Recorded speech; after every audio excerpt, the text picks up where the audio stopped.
Assalamualaikum warahmatullahi taala wabarakatuh. Salam sejahtera. Selamat malam semua. Suara kita hak kita kembali episodnya Yang ke 100 kot tak silap. 100 lebih dah. Okey, hari ni dahsyat, satu lebih dah. Satu lebih. Hari ni dah pun masuk 20 Syawal 1437 Hijri seperti biasa.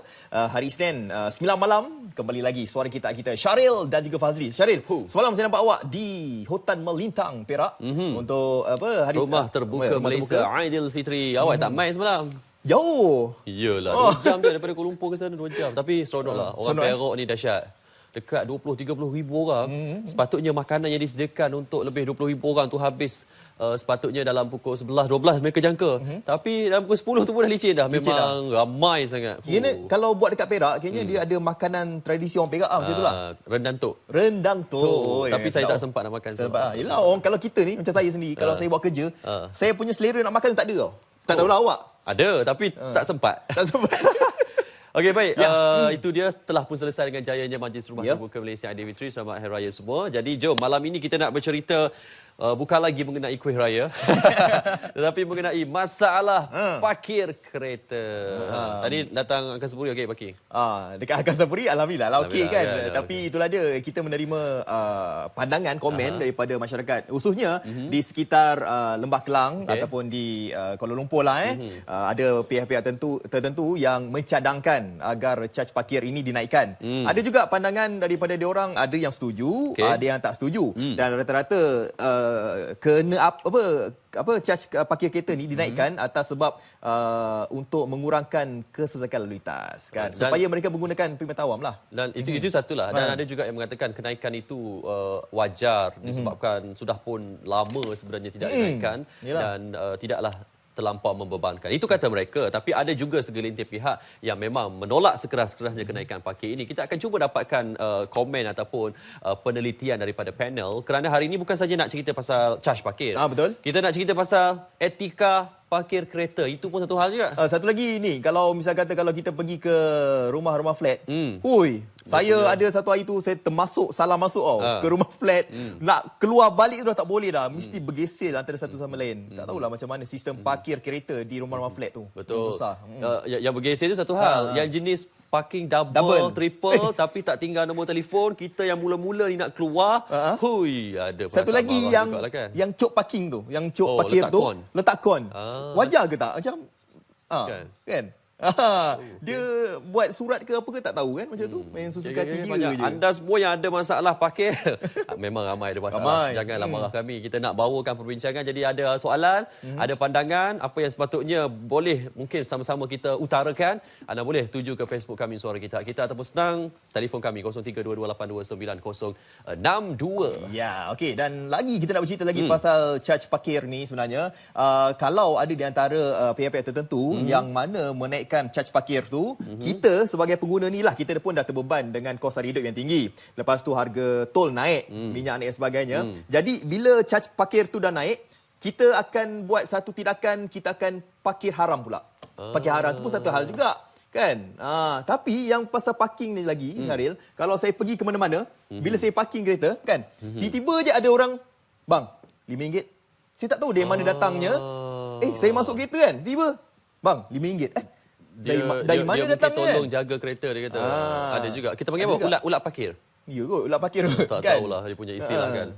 Ini seronok cerita pasal parkir ni sebab pengalaman sendiri ni. Tak cerita pengalaman orang lain lagi. Yalah. Baru pengalaman sendiri. Saya rasa di luar sana tu ramai pandangan-pandangan dia orang tu. Sabar bang. Pakcik sabar. Ini kita cerita di sekitar Lembah Kelang lah. Saya tak tahu mungkin di Sabah Sarawak bagaimana parkir kereta di tempat anda. Boleh kongsikan bersama dengan kami di Facebook kami. Ya, Suara Kita. Kita tengok kita dekat kalau tengok belakang ni biasanya ada kita punya page kan, Suara Kita. Tapi hari ni kita mengalami sedikit gangguan masalah internet. Jadi tak boleh nak buka lah dulu. Kita dekat sini tapi tak apa. Hantar juga. Mana tahu ni kat telefon boleh buka. Internet ataupun teknologi mudah mah.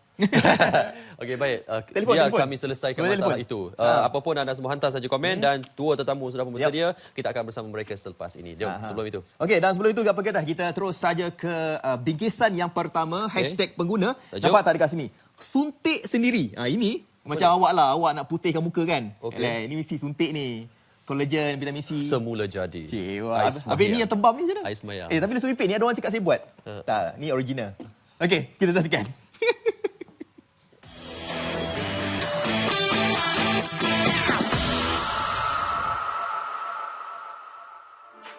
Wah, putihnya kulit awak. Ramai di kalangan kita, tidak kira wanita ataupun lelaki, memang akan gembira jika mendapat pujian seumpama ini. Mempunyai wajah kulit yang cerah dan putih adalah menjadi impian setiap insan. Sejak kebelakangan ini, semakin ramai orang kelihatan dengan wajah yang begitu cantik, putih, gebu dan muda. Apakah rahsianya dan bagaimanakah pula caranya? Tidak dinafikan sememangnya terdapat pelbagai produk pemutihan yang dijual di pasaran atau secara dalam talian. Begitu juga dengan bentuk tawaran rawatan kecantikan. Saya rasa yang pengaruh terbesar adalah pengaruh internet dan juga kawan-kawan yang lebih pada peer pressure kan. Kawan-kawan buat, dia pun nak buat juga, dan kawan-kawan yang pernah buat akan ajar dia, and sometimes melalui YouTube, media sosial yang banyak sekarang ni yang you boleh dapat semua benda sekarang kat internet kan, just dalam komputer semua. Apabila hasil yang didapati daripada semua saluran ini tidak memuaskan, pengguna mula mencari jalan alternatif yang berisiko dan berbahaya. Antaranya ialah melalui kaedah suntikan sendiri dengan harapan mencapai hasil yang lebih pantas. Penyuntikan ubat-ubatan terutamanya yang masuk dalam saluran darah, intravenous tu, dia ada banyak kemungkinan yang boleh memudaratkan kesihatan kita lah. Pertama sekali kebersihan alat-alat untuk injection tu, terutama sekali jarum dan shrink picakari tu mungkin yang telah digunakan dan dipakai untuk beberapa orang yang berlainan, yang mungkin menyebabkan transmisi penyakit seperti hepatitis B, hepatitis C sebagainya. Masyarakat seharusnya peka akan sebarang tindakan yang diambil. Sekiranya ubat yang sepatutnya disuntik ke dalam saluran darah tersalah dicucuk hingga terkena kulit dalaman, besar kemungkinan ia akan menyebabkan sel kulit di bahagian tersebut mati. Jika berlaku jangkitan disebabkan kuman daripada alat-alat yang tidak bersih, kulit di sekeliling bahagian jangkitan itu akan rosak. Risiko ini akhirnya akan ditanggung sendiri oleh pengguna tersebut. Dan lebih teruk lagi kalau jangkitan itu akan masuk ke darah dan boleh menyebabkan sepsis ataupun jangkitan yang berterusan hingga ke paru-paru dan sebagainya. Lagi satu bahaya yang penting adalah jika pesakit itu ada alahan kepada komponen atau kepada ubat itu sendiri, dia boleh mengalami reaksi alahan yang kadang-kadang terlalu teruk macam anaphylaxis, di mana pesakit boleh tidak sedarkan diri dan sebagainya. Suntikan bahan-bahan yang kononnya dapat mencegah penuaan dan memutihkan itu antara ubatan-ubatan yang agak terkenal di kalangan masyarakat Malaysia, terutamanya golongan remaja yang ingin kelihatan dengan wajah putih dan gebu. Contohnya vitamin C yang agak sering disuntik oleh kita kita punya remaja lah, terutamanya kononnya dapat menghasilkan keanjalan kulit dan sebagainya. Lagi satu yang agak sering juga disuntik adalah glutathione. Sekarang ni yang agak viral ataupun terkenal di kalangan orang yang minat dengan suntikan ni lah. Dan saya perlu ingatkan di sini bahawa kebanyakan daripada ubat-ubat ni adalah tidak di-approve oleh KKM, Kementerian Kesihatan Malaysia. Polemik timbul walaupun penggunaan bahan-bahan suntikan ini tidak diluluskan oleh Kementerian Kesihatan Malaysia KKM, tetapi ianya masih senang didapati melalui penjualan secara dalam talian. Bukan itu sahaja, bahan-bahan ini juga turut diedar oleh kawan-kawan yang kerap kali berulang-alik dari Malaysia ke luar negara, khususnya ke negara-negara seperti Korea dan Thailand. Kita agak risau kerana setengah ubat ini ada yang mungkin tidak disediakan dengan cara yang betul, mengandungi sejenis ingredients yang bahan-bahan yang mungkin boleh menyebabkan alahan dan juga boleh menyebabkan jangkitan jika penyediaan ubat itu tidak mengikut konsep penyediaan farmasi yang betul. Dan ini amat berbahaya lah jika disuntik ke dalam badan, terutama sekali yang disuntik ke salur darah. Dari segi suntikan, seharusnya ia dilakukan di tempat yang sesuai dan berdaftar. Mungkin di klinik atau di hospital yang menyediakan kaedah rawatan dan peralatan bersesuaian. Jangan sesekali kita mengambil mudah dengan hal ini.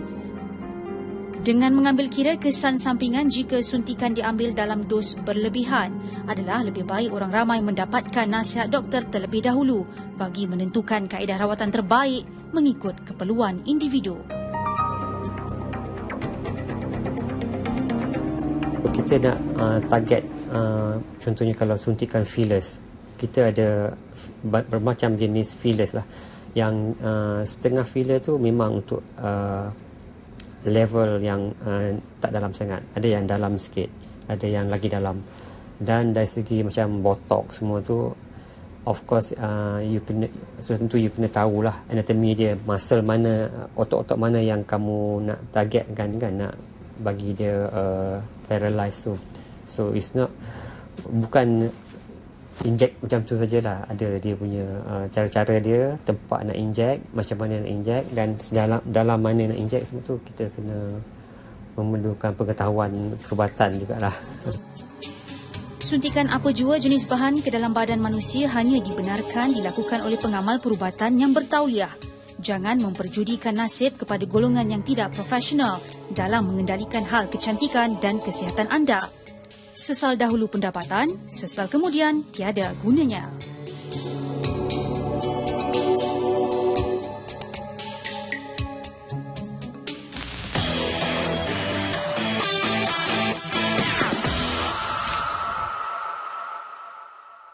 Fat, yang Fat punya dulu berapa ribu Apa banyaklah kau berapa ribu? Ini original lah. Ya ke?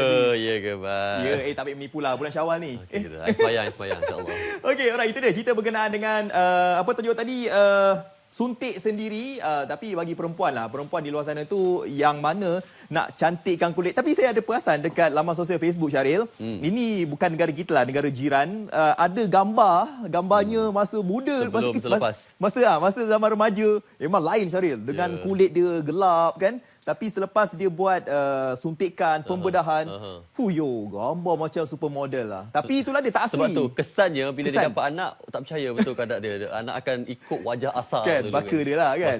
Itu kalau bagi perempuan, suntik-suntik tu untuk pencerahan kulit kan. Tapi bagi lelaki, untuk ni lah, nampak sado. Okey. Buat suntikan juga. Cukup. Nanti tak cukup masa. Kita bawa tajuk tu lain masa nanti. Okey, alright. Jom. Syaril dah ada dua orang tetamu yang mana nak cerita pasal caj parkir ya. Okey, alright, silakan. Baik, kita ada Encik Muhammad Syahani Abdullah, Ahli Lembaga Pemegang Amanah Pusat Khidmat Pengguna Nasional NCCC. Assalamualaikum, selamat raya. Assalamualaikum. Alhamdulillah. Dan juga kita ada Encik Muhammad Rizwan Abdullah, Presiden Pertubuhan Ikatan Usahawan Kecil dan Sederhana Malaysia, Ikhlas. Ini wow, orang yang vokal di TV ni hari ini kita bawa hari ini. Assalamualaikum. Alhamdulillah, terima kasih sudi datang. Kali pertama sampai ke suara kita. Yeah. Alhamdulillah, terima kasih banyak-banyak. Okey, baik.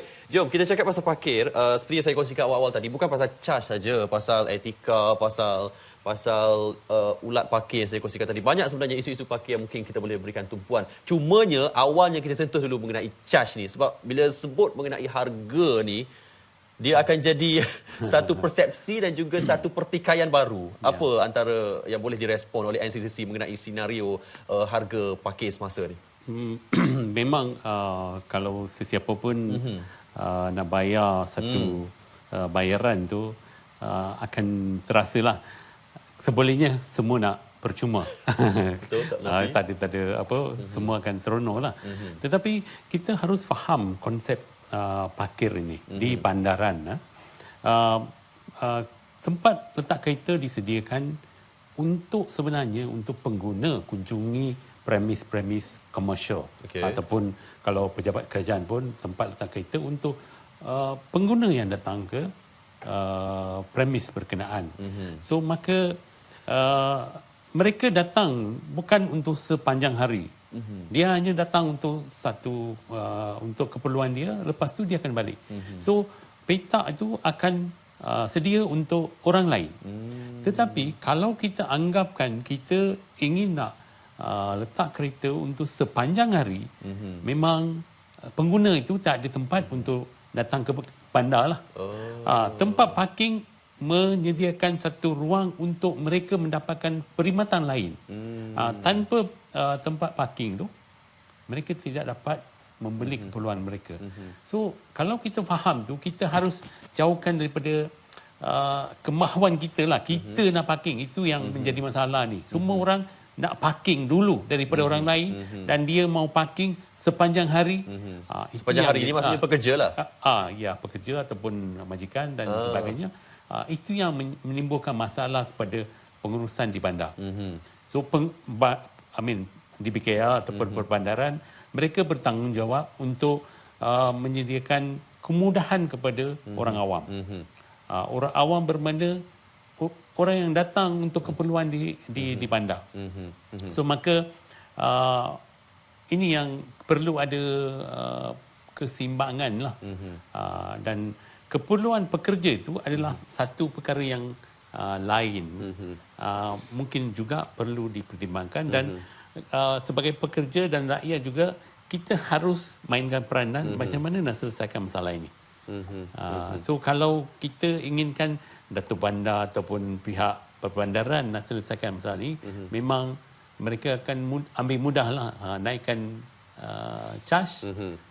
Mereka yang ingin nak gunakan tempat letak itu akan fikir dua kali untuk letak kereta. Ya, cumanya kenaikan antara 80 sen awalnya dulu kepada RM2 ke RM3 ini yang jadi pertikaian. Itu juga. Kalau kita ingat bagaimana kita bayar untuk parking dulu daripada 80 sen 1 jam ni, sebelum itu adalah gunakan mesin masukkan shilling, di mana kita boleh bayar untuk 15 minit. Kadarnya setiap 15 minit, dulunya 10 sen. 15 minit. So bermakna kalau kita ingin nak berhenti hanya untuk 15 minit, kita masukkan 10 sen, kita berurusan, lepas tu kita beralih. Dan selepas itu tempat parking ni jadi satu objektif komersial dan dikenakan minimum bayaran 60 ataupun 80 sen untuk 1 jam. Bermakna orang yang tak ada urusan pun dia akan jadi, saya dah bayar untuk 1 jam, dia akan letakkan kereta walaupun dia tak perlu berada di situ. So maka konsep charge ni juga harus dikaji semula. Adakah kita nak menggalakkan orang parking lama ataupun menggesa orang berurusan secepat mungkin dan beri ruang untuk orang lain. So konsep tu semua pihak harus faham, barulah kita boleh fikir tentang charge ni. Charge ni ada tepi laluan ataupun tepi jalan, ada juga di bangunan. So kadar ni pun perlu dikaji supaya orang tidak parking secara haram tepi jalan, halang lalu lintas. Secara haram tepi jalan, halang lalu lintas kita kongsikan lepas ni. Cik Rizwan, kepada peniaga, anda antara presiden pengusaha peniaga, apa antara respon mengenai isu parking ni, terutamanya dari sudut kenaikan harga ni? Ataupun polisi ataupun dasar perjuangan ikhlas, biasanya kita jaga yang pertama kepentingan negara, dari segi politik dan ekonomi, termasuk kepentingan rakyat, artinya pengguna dan peniaga. Biasa ikhlas akan jaga kepentingan semua pihak. Dalam perkara ini ikhlas lihat memang saya ikhlas difahamkan dah 40 tahun tak dinaikkan harga parking ni. Mana pergi Datuk Bandar yang sebelum ni? Artinya salah siapa? Salah orang yang dulu. Sepatut kalau naikkan harga parking kena berperingkat-peringkat. 5%, 10% berperingkat-peringkat. apabila Besarnya tak terasa sangat. tak rasa sangat. Dari situ peniaga atau pengguna dia akan bajet. Ni parking ni dah tahun ni naik 5 sen. Artinya kita boleh bajet. Dan kita perlu faham negara kita ni negara demokrasi. Bukan negara komunis ataupun Israel. Tiba-tiba mendadak kita naik macam tu memang rasa tertekan. Hari ni rakyat bayar GST. Bayar GST apabila kita nak pergi beli apa-apa barang kena bayar GST ataupun sewa kedai pun kena bayar GST. Apabila saya cerita ni dari segi kepentingan politik politik negara ni ataupun ekonomi, kita lihat hari ni apabila tiba-tiba mendadak naik dari segi politik ni dah tentu rakyat tak suka kerajaan yang sedia ada. Perkara ini akan berlaku walaupun kita rasa kita menang selesa pilihan raya kecil yang baru di Sungai Besar Kuala Kangsar, kita jangan leka. Rakyat akan menentukan pada PRU 14. Ini akan berlaku. Kesan tu ada. Ini jaminan saya, jaminan daripada Ikhlas, kesan tu dah tentu ada. Hari ini rakyat akan pendam, dia simpan. Dia akan tunjuk kuasa waktu pilihan raya yang akan datang. Ini akan berlaku. Apabila harga parking naik, apabila pengguna nak pergi beli barang, contohlah kita nak pergi Masjid Indiah, tak perlulah pergi sana, kita parking pun kena 4-5 jam dah kena berapa puluh ringgit. Lagi baik kita cari kawasan yang lain. Dari segi sudut ekonomi dah tentu dia akan lumpuh. Kawasan Kuala Lumpur ni akan terjejas dari segi sudut ekonomi. Apabila ekonomi kawasan sekitar Kuala Lumpur terjejas, dah tentu peniaga-peniaga pendapatan akan kurang. Apabila pendapatan kurang, dari segi hasil cukai nak peniaga nak bayar cukai pun dah kurang. Kesan tu dah tentu ada. Dia tak akan lari ke mana.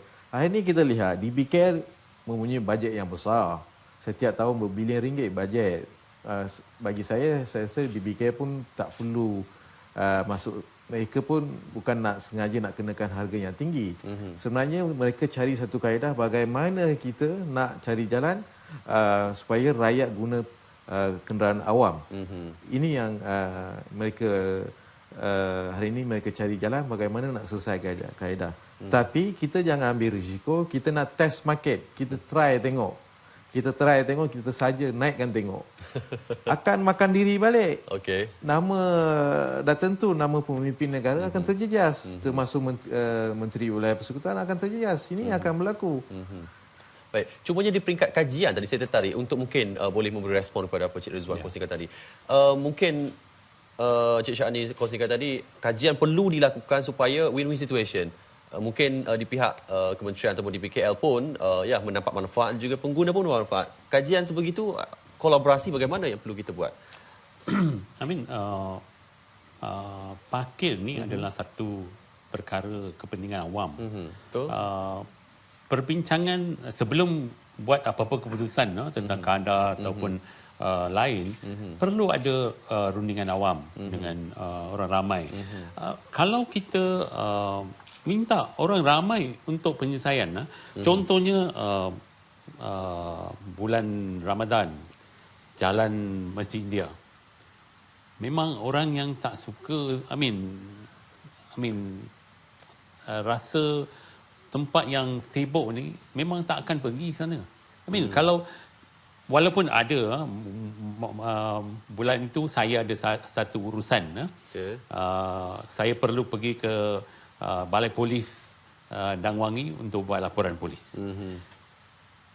Bagaimana nak pergi ke Balai Polis Dang Wangi tanpa melalui jalan Munshi Abdullah? Bila saya lalu tu memang menjadi masalah. Kena marah kerana sesak, semua orang lamanya laluan tu dan sempitnya laluan tu, ramai yang kena marah. Ada juga laporan ada orang tua kena kereta dirosakkan. Ini semua berlaku kerana kita pentingkan dirilah. Dan juga sepatutnya kawasan letak kereta tidak boleh berniaga. Bulan Ramadan tiap-tiap tahun kita membuka Jalan Masjid India untuk Bazar Ramadan. Dan ini sebenarnya tidak memberi satu kemudahan kepada orang ramai. Tapi kalau Bazar Ramadan diadakan mungkin di PWTC ataupun di Bukit Jalil, mungkin lagi ramai akan pergi, peniaga pun mungkin dapat lebih faedah daripada apa yang berlaku sekarang. Kerana memang tidak sesuai tempat itu. Kalau orang ramai nak pergi sana pun satu masalah. Yang pergi sana letak kenderaan pun tiada, tiada tapak, maka tidak ramai yang sebenarnya pergi. So ini bila kita bincang tentang berkaitan dengan tempat letak kereta lah. So kita gunakan tempat letak kereta satu kemudahan awam untuk berniaga. Ini merumitkan pengguna. Baik. Dan juga ini kena komen. Ya, dan saya juga kesian peniaga yang bayar sewa 12 bulan satu tahun dan menggajikan pekerja 12 bulan satu tahun. Tiba-tiba bulan Ramadan tu dia terpaksa bersaing dengan orang datang berniaga bermusim saja. Dan memang kedai itu kita boleh banci lah. Memang perniagaan kedai itu memang berkurangan lah berbanding dengan musim-musim lain. Okay, so ini juga ada kesan tempat parking digunakan untuk berniaga, ada kesan pada tempat peniaga. Parking digunakan untuk berniaga. Sekejap. Kita tengok kat laman banyak dulu, lepas tu kita bagi Cik Rizwan jawab. Okey. Itulah, rasa macam Cik Rizwan dah tak sabar lagi nak jawab soalan tu. Okey, jom kita tengok dekat Facebook. Ini sebenarnya Syaril datang daripada Hassan Nawawi. Dia hantar pukul 7 malam tadi. Ini nampak 2 jam. 2 jam awal dia hantar. Okey, ini pendapat dia. Dia kata isu berkenaan dengan caj parkir ni ada baik dan juga ada buruknya. Yang buruknya apabila caj parkir itu dinaikkan dan apa rasionalnya, eksklusif sangat ke? Dah lah kita ni perlu membayar segala kos sara hidup yang tinggi. Mungkin wajar dinaikkan terutamanya di kawasan yang berlaku kesesakan lalu lintas dan peningkatan pemilikan kenderaan saban tahun menyebabkan timbulnya masalah ini iaitu parkir yang tidak mencukupi dan juga caj berparkir. Daripada Suhail Ron kata dekat sini, kenaikan caj parkir untuk mengurangkan jumlah kereta masuk ke dalam pusat bandar, apa rasional dia nak naikkan caj parking ni sampai 150%? Penyediaan ruang parking pun kurang lagi, caj dinaikkan pula. Kalau ruang parkir disediakan cukup, lainlah ceritanya. Tambah pula sistem pengangkutan awam pun masih tak cekap. Itulah dia kata nak naikkan harga parkir tu boleh, tapi untuk sistem pengangkutan pun kena dinaikkan tarafnya. Okey, dan kita nak berehat seketika. Sekembalinya nanti banyak lagi perkongsian yang akan kami berikan kepada anda semua berkenaan dengan isu caj parkir. Kita berehat seketika. Okey, kembali lagi dalam Suara Kita, Hak Kita, dan mungkin ada di antara anda yang baru saya buka TV1. Hari ni, malam ni kita nak membincangkan isu berkenaan dengan caj parkir. Sebelum saya pas ke Syaril, saya nak bacakan pandangan dulu daripada Kak Tim Sayang dan juga suaminya Zlan Mela. Okey, kata dekat sini. Tahu suami dia. Rasanya kot kan. Dulu ada saya terbaca. Okey, Kak Tim Sayang kata kenapa perlu kenakan caj parkir yang tinggi? Jangan ambil kesempatan ke atas orang ramai yang memerlukan keselesaan. Lebih bijak jika orang ramai menggunakan pengangkutan awam. Tiada masalah mencari dan juga membayar parkir. Daripada Zlamela, parkir yang mencukupi mestilah disediakan di kawasan yang pesat membangun dan menjadi tumpuan orang ramai untuk keselesaan. Caj yang melampau tidak sepatutnya berlaku dan perlu diawasi sepanjang masa oleh pihak yang berkuasa. Itu pandangannya. Okey, baik, kita komen balik mengenai apa yang Encik Muhammad Syahani kongsikan tadi. Encik Rizwan, peniaga menggunakan parkir untuk berniaga. Apa yang hari ini Ikhlas lihat, kebanyakannya lot-lot parking ni di BKL telah memberi kepada syarikat swasta untuk mengendalikan. Contoh kita ambil pasar TTDI, Pasar Besar TTDI, Taman Tun. Memang Ikhlas terima aduan. Baru setahun lepas, pihak di BKL telah beri lot parking ni kepada syarikat swasta untuk menguruskan parking tersebut. Akhirnya peniaga buat aduan kepada Ikhlas, pengguna tak dapat gunakan lot tersebut. Di mana syarikat swasta tu telah beri sewa kepada individu-individu tertentu supaya mereka dapat kutip bulan. Artinya kalau kita nak sewa sebulan tu, kita bayar lamsam. Ini yang banyak berlaku di sekitar kawasan Kuala Lumpur. apabila syarikat swasta dah menguruskan lot-lot parking ni, mereka sewa bulan. Okey. Artinya dah tentu mereka dah dapat mereka akan pastikan tapak mereka ni penuh dengan parking. Artinya mereka makan bulan lah. Siapa yang nak sewa bulan lot-lot parking ni, artinya macam saya contoh. Saya nak ke Kuala Lumpur, saya kerja kat office, saya dah janji ingat tempat parking ni saya bayar bulan. Ini yang banyak berlaku. Apabila dah tentu peniaga pun tak dapat tempat kawasan nak parking. Ini yang banyak berlaku. Dan ada juga sekelintir peniaga guna lot parking, bukan tak guna. Ada, itu kita tak nafi sebenarnya. Ada berlaku. Tapi kebanyakannya yang bekerja di syarikat-syarikat ni, pekerja ni mereka sewa bulan. Ini yang banyak berlaku. Yang kedua, kawasan-kawasan parking ni kebanyakannya parking-parking lot ni dikawal oleh gangster. Ini yang banyak berlaku. Banyak gangster yang kawal kawasan-kawasan parking ni. Saya ikhlas mohon supaya DBKL perlu kaji balik pemberian lot parking kepada syarikat-syarikat swasta untuk mengendalikan parking-parking ni. Dia sebenarnya DBKL perlu kaji banyak sudut bagaimana cara kita nak mengatasi masalah ni. Supaya rakyat hari ini, menteliti rakyat gunakan kenderaan awam. Ini yang sepatut kita buat. Hari ini tak lama lagi stesen MRT akan siap. Bagaimana apabila stesen MRT dah siap, rakyat masih nak guna kereta macam mana tu? Kita perlu cari banyak kaedah bagaimana kita nak atasi. Hari ini kita lihat kebanyakan, bukan semua pemimpin lah hari ini. Biasa guna driver, kalau nak pergi Masjid India guna driver. Tak dapat rasa. Memang saya pun guna driver, tapi kita perlu lihat dari segi, kalau kita jadi pemandu lah, kita sebagai pemimpin, kita sendiri bawa kereta, cuba cari jalan nak pergi parking dekat Masjid India. Berjam nak cari tempat parking. Dia perlu, pemimpin hari ni perlu peka lah perkara-perkara ni. Dari segi kebajikan rakyat hari ini. Kita perlu lihat situasi politik, ekonomi tak menentu, dah pula rakyat kena tertekan berbagai isu. Dan hari ini rakyat pun disebabkan politik mereka pun keliru. Dan timbul pula isu parking kena sampai 150%. Apa akan akhirnya negara kita akan jadi? Memang hari itu Datuk Bandar atau Menteri Wilayah ada keluar kenyataan bahawa di Bangkok pun lebih mahal daripada sini harga parking, lot parking. Begitu juga di Bangladesh. Kita perlu kaji di Bangladesh atau di Bangkok ada kenderaan lain di mana mereka naik apa tu, macam beca atau apa panggil tu? Tutut. Tutut. Di Cambodia panggil tutut. Di Bangkok saya tahu panggil apa. Ini yang mereka hari ini pengguna gunakan tutut. Berapa ringgit je bayar dibandingkan teksi. Ini semua kita perlu kaji. Jangan cakap, kenapa Bangkok mahal, kita ni negara dah maju, kenapa kita tak boleh naikkan harga? Salah tu. Sebab naik teksi dah mahal. Betul. Macam di Bangkok, kita naik tutut je berapa sen je kita bayar.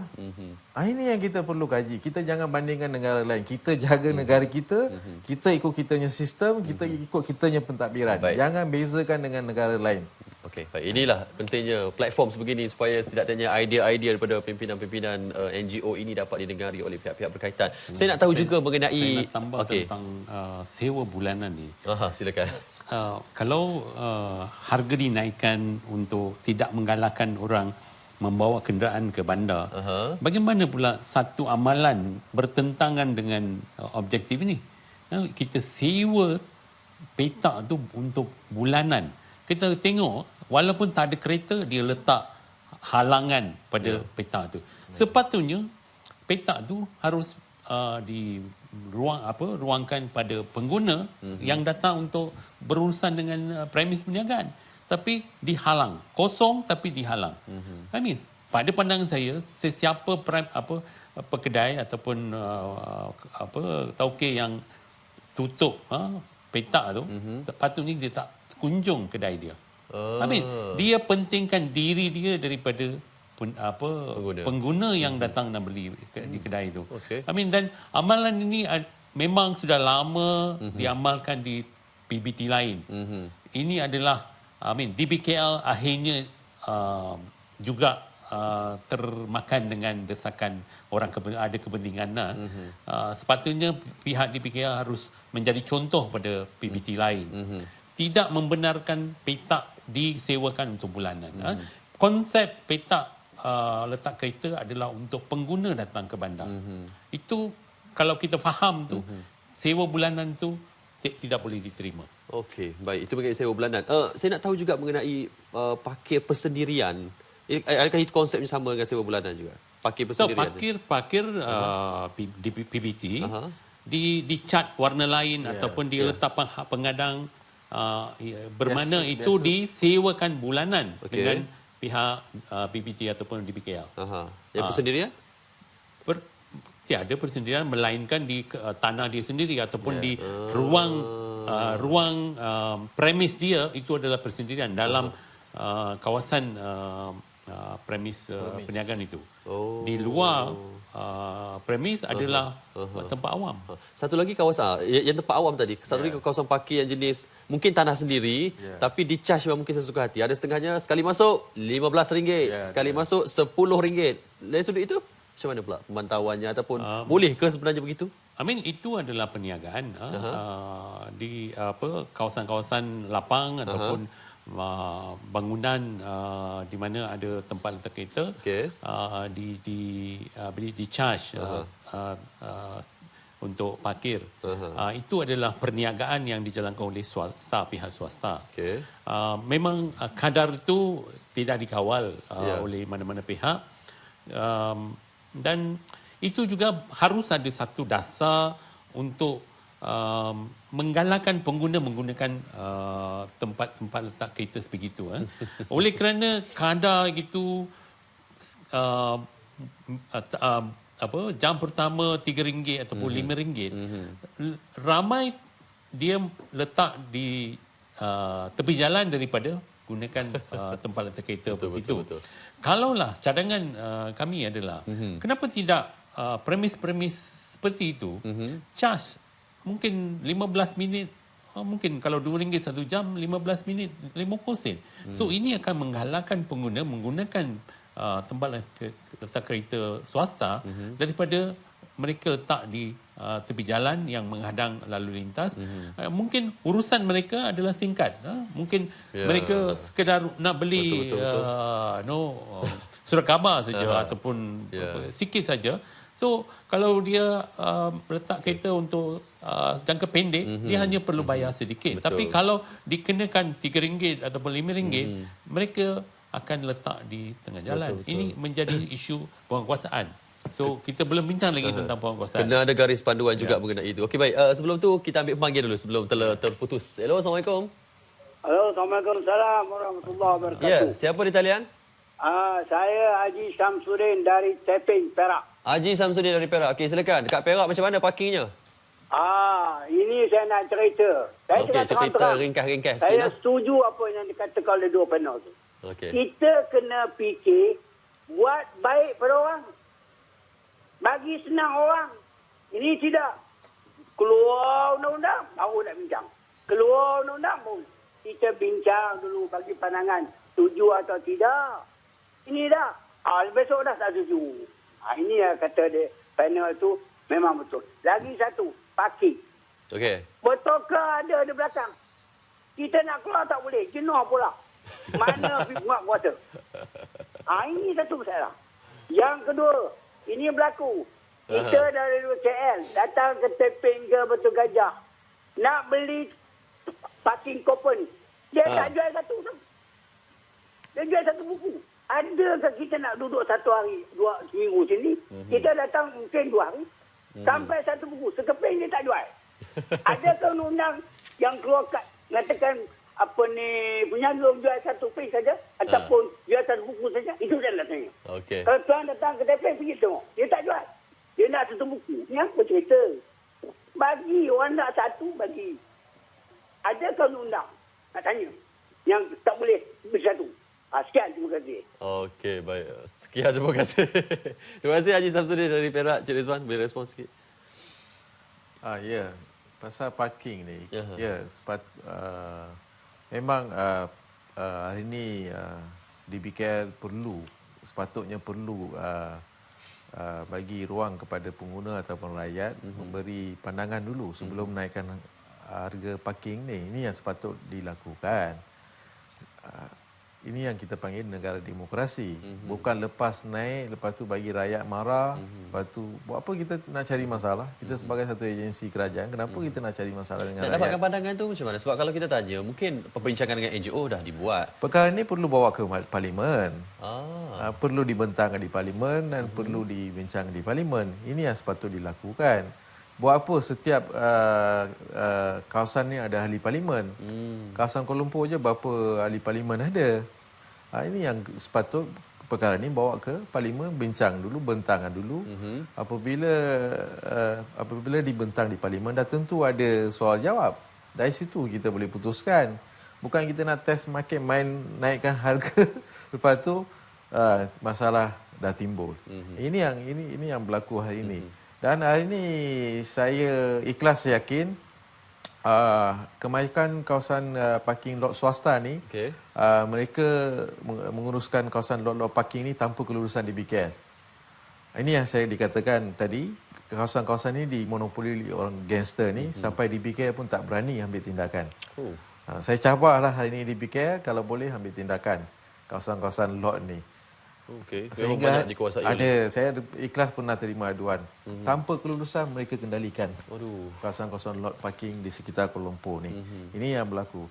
Ikhlas hari ini ingin memberi cadangan. Kalau memang kerajaan hari ini, motif utama kerajaan hari ini adalah supaya rakyat gunakan perkhidmatan awam. Inilah motif yang pertama. Disebabkan itu hari ini DBKL cuba naikkan harga supaya rakyat kurang gunakan kenderaan persendirian, supaya rakyat boleh guna kenderaan perkhidmatan awam. Kalau boleh dari sekarang kita perlu memberi satu cadangan ataupun ikhlas ini nak memberi cadangan di mana tahun 2020 sekitar kawasan-kawasan ini memang kenderaan awam tak dibenarkan masuk. Tahun contohlah, kita bagi tempoh 4 tahun ataupun 5 tahun kita bagi tempoh. Dari sekarang kita perlu mula. Okey, tahun 2020 kita sekian-sekian kawasan kenderaan persendirian atau kenderaan awam tak dibenarkan masuk. Perlu gunakan perkhidmatan ini. Kena ada ketegasan seperti itu. Perlu. Dari sekarang kita perlu mula. Bukan tiba-tiba mendadak naik 150%. Tapi jangan mendadak. Jangan mendadak. Bagi peluang. Kenapa kita nak kemaruk sangat, kita nak kutip duit rakyat? Tak perlu. Akan timbul masalah lain. Okey, baik. Ada beberapa lagi komen yang mungkin kita boleh dapatkan. Satu lagi okey. Komen satu minit boleh tadi tentang kupon ini. Ada banyak PBT buat satu tindakan yang kira ke belakang lah, amalan menggunakan kupon ini. Di mana sebelum itu kita gunakan mesin untuk dapatkan resit dan sebagainya, tetapi sekarang ada jual balik kupon pula. Itu adalah satu tindakan yang ke belakang sebenarnya. PBT ini harus kaji semula amalan gunakan kupon ini. Seperti aduan tu, terpaksa beli satu buku. Padahal kita hanya sekadar lalu saja bandar itu. So ini satu amalan itu yang membuatkan ramai yang tak nak parking dengan betul tu. Ya. Okey, baik. Cik Syahri, lepas ni kita nak komen lagi sebab kita nak berehat seketika dan juga memberi laluan kepada pingkisan seterusnya. Okey, terima kasih Syaril. Dan kita akan berehat seketika. Sekembalinya nanti kita akan terus saja masuk ke segmen Hemat dan Jimat. Dan untuk segmen Hemat dan Jimat kali ini membawakan kepada anda semua Mara Digital di Anggrek Mall telah pun dilancarkan. Kalau sebelum ini anda semua yang nak cari telefon pintar boleh pergi ke Medan Mara Kuala Lumpur. Tapi untuk anda yang berada di Shah Alam boleh pergi ke Anggrek Mall. Tapi apa kata, kita berehat seketika.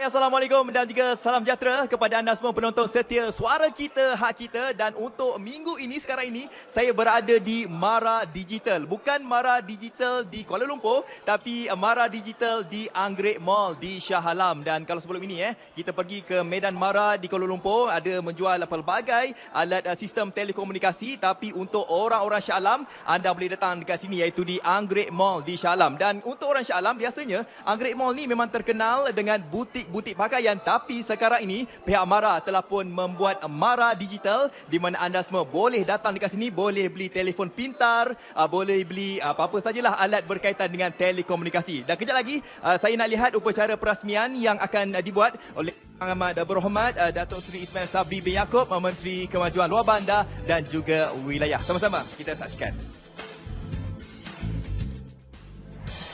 Encik Amiza Abu, Datuk-Datuk, Datin-Datin, Tuan-tuan, Alhamdulillahirabbil alamin. Wassalamualaikum warahmatullahi wabarakatuh. Timbalan bahagian lain-lain bahagian. Syukur pada hari ini, akhirnya Mara Digital Anggrek Mall ini dapat kita sempurnakan, bukan saja dari segi perasmian tetapi dari segi memulakan perniagaan. Saya difahamkan peniaga-peniaga di Anggrek Mall ini telah pun memulakan perniagaan sejak 1-2 minggu yang lepas. Seperti yang kita tahu, Mara Digital pertama kita wujudkan di Mara pada 8 Disember 2015. Akhirnya pada hari ini kita Mara Digital yang pertama iaitu di bangunan Mara telah pun berjaya. Saya dengan lafaz Bismillahirrahmanirrahim dengan ini melancarkan Mara Digital at Anggrek Mall. Terima kasih. Assalamualaikum warahmatullahi wabarakatuh.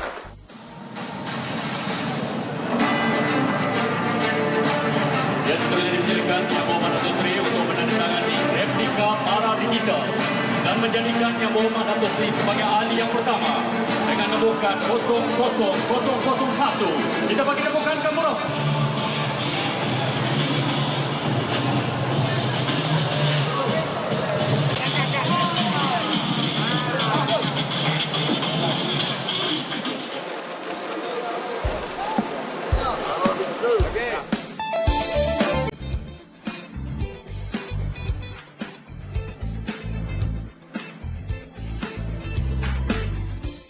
Mara Digital Anggrek Mall menggunakan konsep yang sama seperti Mara Digital Menara Mara sebagai legasi seterusnya.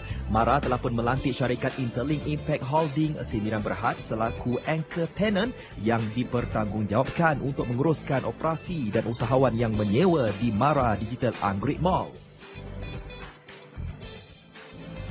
Aktiviti di setiap Mara Digital juga dipantau oleh Jawatankuasa Pemandu Mara Digital yang turut dianggotai oleh Wakil KPDN-KK. Penglibatan KPDN-KK dalam jawatankuasa ini dapat meningkatkan tahap keyakinan pelanggan terhadap produk-produk ICT yang ditawarkan di setiap Mara Digital. Dengan pewujudan Mara Digital Anggrek Mall, ia berperanan menjadi pemangkin kepada aktiviti perniagaan ICT masyarakat Bumi Putra dengan menawarkan semua barangan dan perkhidmatan digital yang bersesuaian dengan keperluan dan kemampuan pengguna. Mara Digital akan menawarkan produk dan juga perkhidmatan trend terkini seperti perkhidmatan penyedia rangkaian, perisian, peralatan dan perkakasan, aksesori dan perkhidmatan selepas jualan. Diharapkan empayar Mara Digital yang telah wujud ini terus berkembang maju untuk 50 tahun yang akan datang seiring dengan pelbagai strategi pemberkasan Mara sempena sambutan 50 tahun Mara tahun ini. Tahniah kepada Mara dalam merealisasikan serta merancangkan agenda pembangunan negara dalam bidang ICT.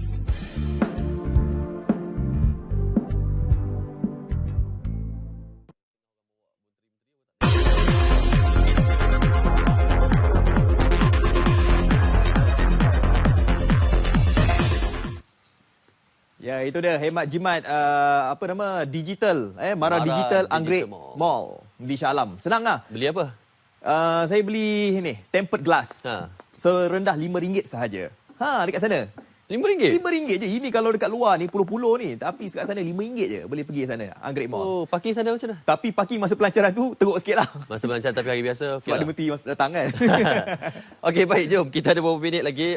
Masih lagi dua tetamu bersama kita. Tadi kita banyak cakap pasal charge, pasal penguatkuasaan. Saya nak tahu juga penguatkuasaan jugalah.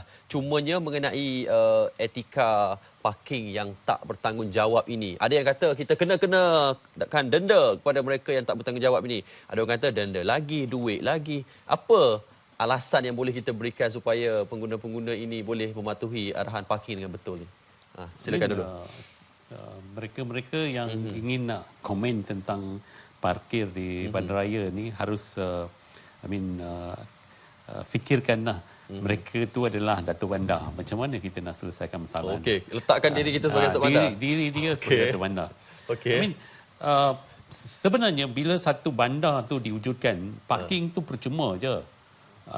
Pasal kalau kena parking tu, dia boleh parking kat kebun sebelah tu, dia boleh datang kedai kan. So bila bandar tu jadi besar dan sesak, so dikenakan charge parking ni adalah sebagai satu kawalan supaya orang tu letak sekejap, dia akan pindah. Supaya orang lain boleh letak lagi. So kadar itu adalah satu kawalan. Dan juga pihak PBT pun harus faham, ini hanya sebagai satu kawalan, bukan satu pendapatan kepada PBT. Ini hanya sebagai satu mekanisme kawalan. Maka bila orang tak bayar ataupun tak letak kupon dan sebagainya, kena melibatkan penguatkuasaan. Dan juga banyak PBT juga swastakan kutipan parking ini. Ini yang wujudkan pengusaha yang tak mampu letakkan mesin, dia keluarkan kupon kerana masalah mereka tak mampu pasang mesin. Okey, dan masih bila penguasaan tu lemah, orang masih double parking. Ini menghalang lalu lintas. So ini juga memerlukan penguasaan. Itu bukan di bawah swasta lagi. Ini kena penguasa, pegawai penguasa daripada PBT perlu tindakan. Dan perkara ini nampaknya tindakan bermusim, bertempat dan sebagainya. Kalau kita pergi ke Jalan Masjid India, pergi ke dekat Jalan Bukit Bintang, memang setiap hari masalah ni tak akhir. Memang. So pengguna juga harus faham, penguasaan tidak boleh berlaku setiap masa. Betul. Satu cara adalah dengan kenakan kadar yang tinggi, orang akan kurang pergi ke sana. Dan orang yang tak ikut peraturan, perlu ada tindakan. Kena kunci tayar ke, kena saman ke, ataupun kena tunda ke, kena ada. Dan tindakan ini tidak boleh bermusim bertempat. Ini yang masalah di kebanyakan di Kuala Lumpur lah. Nampak masih ada orang parking di laluan pejalan kaki dan sebagainya. So kalau perkara ini masih berlaku bermena, masalah dia adalah kelemahan penguatkuasaan. Okey. Sebelum tu kita ada pemanggil last pemanggil. Kejap kita ambil. Hello, Assalamualaikum. Waalaikumsalam. Okey, siapa di talian? Shikin Saya Shikin daripada Rawang. Okey, silakan Shikin. Dengan ringkas Shikin, ada 2 minit lagi. Okey, saya ada satu feedback. Saya bekerja di area Bukit Damansara. Bukit Damansara? Ya, so sebelum ni harga memang dalam 50 sen sejam. Tapi naik daripada RM2 sejam dan next 1 hour RM3 lah. Ya, betul. So, kita yang bekerja di sekitar Bukit Damansara tu amat terkesan dengan kenaikan harga parking sekarang. Lepas tu, dan worst sekali sekarang, pengusaha parking yang private tu pun serta untuk naik harga. Sebab dia buat macam comparison, dia berkaitan naik harga, so pun naik harga. So, kita tak ada choice, kita terpaksa parking kat tempat dia lah. So daripada RM5 dia naik ke RM8. So RM5 naik ke RM8, okey. So dua-dua tempat pun actually naik harga. So kita yang bekerja setiap hari yang kena parking tu amat terkesan dengan kenaikan harga daripada DBKL dan juga pengusaha yang private tu lah. Okey. Di mana tadi Bukit Damansara? Bukit Damansara. And then sebelum ni Bukit Damansara ni consider macam luar daripada city center. Tapi bila dinaik harga ni, dia consider city center rate lah. Parking yang dekat. Baik, terima kasih Shikin. Okey, sama. Baik. Terima kasih Shikin. Okey, baik. Ini respon terakhir daripada Encik Rizwan. Apa antara cadangan supaya anak-anak muda kita ni dapat lega sikit? Ini kita lihat memang baru-baru ni ada perkhidmatan awam pun dinaikkan harga barang. Harga tambah. Ini kita mengalahkan rakyat gunakan perkhidmatan awam, lepas tu dinaikkan harga, macam mana rakyat nak gunakan? Ini telah berlaku hari itu. Ada 3 cadangan daripada Ikhlas. Okey, 3 cadangan. 3 yang pertama, ini sensitif sikit lah, tapi untuk kebaikan rakyat, kerajaan, untuk kepentingan Yang Amat Berhormat PN, saya perlu terpaksa cakap. Kedudukan Menteri Wilayah perlu dikaji balik, tukar kepada kementerian lain, bagi peluang kepada orang lain. Sebab apa? Hari ini isu-isu macam isu teksi semua buatkan rakyat marah. Statement-statement yang dikeluarkan oleh menteri tersebut. Yang kedua, lembaga penasihat di BKL perlu dirombak semula. Penasihat-penasihat ni semua dari dulu sehingga hari ini kita tengok tak ada apa perubahan berlaku hari ini. Yang ketiga, cadangan Ikhlas di mana tahun 2020 perlu dikaji supaya kenderaan persendirian perlu kita kaji kemasukan kenderaan persendirian. Ini yang kita perlu lakukan. Okey, baik. Terima kasih banyak-banyak Encik Muhammad Rizwan Abdullah, Presiden Pertubuhan Ikatan Usahawan Kecil dan Sederhana Malaysia Ikhlas, dan juga Encik Muhammad Syahani Abdullah, Ahli Lembaga Pemegang Amanah Pusat Khidmat Pengguna Nasional NCCC. Yalah, moga-moga apa yang telah pun kita bincangkan ini mendapat manfaat dan juga diberikan perhatian serius oleh pihak berwajib. Fazli? Ya, betul tu. Dan cerita lagi pasal charge parkir ni, kalau ada di antara anda yang nak parking berlapis, jangan tarik handbrake. Itu paling penting, dan letak nombor telefon. Jangan sampai ada yang pecahkan tingkap. Jadi jenayah pula kan? Itulah asal. Okey, baik. Minggu depan tajuk apa? InsyaAllah kita akan bawakan tajuk ni yang menggunakan lorong kecemasan tu. InsyaAllah. Kita sedang menghubungi pihak wajib lah. Kita cari orang yang sesuai untuk bercakap mengenai lorong kecemasan. Baik, terima kasih di atas perhatian anda bersama kami. Suara Kita, Hak Kita, edisi 100 lebih-lebih ni. Lupa berapa. 100 lebih. Dan insyaAllah kita jumpa lagi pada minggu hadapan pada waktu dan juga hari yang sama. Saya Syarul Surabuddin. Saya Fazli Fuad. Suara Kita. Ya, Hak Kita. Assalamualaikum. Bye-bye.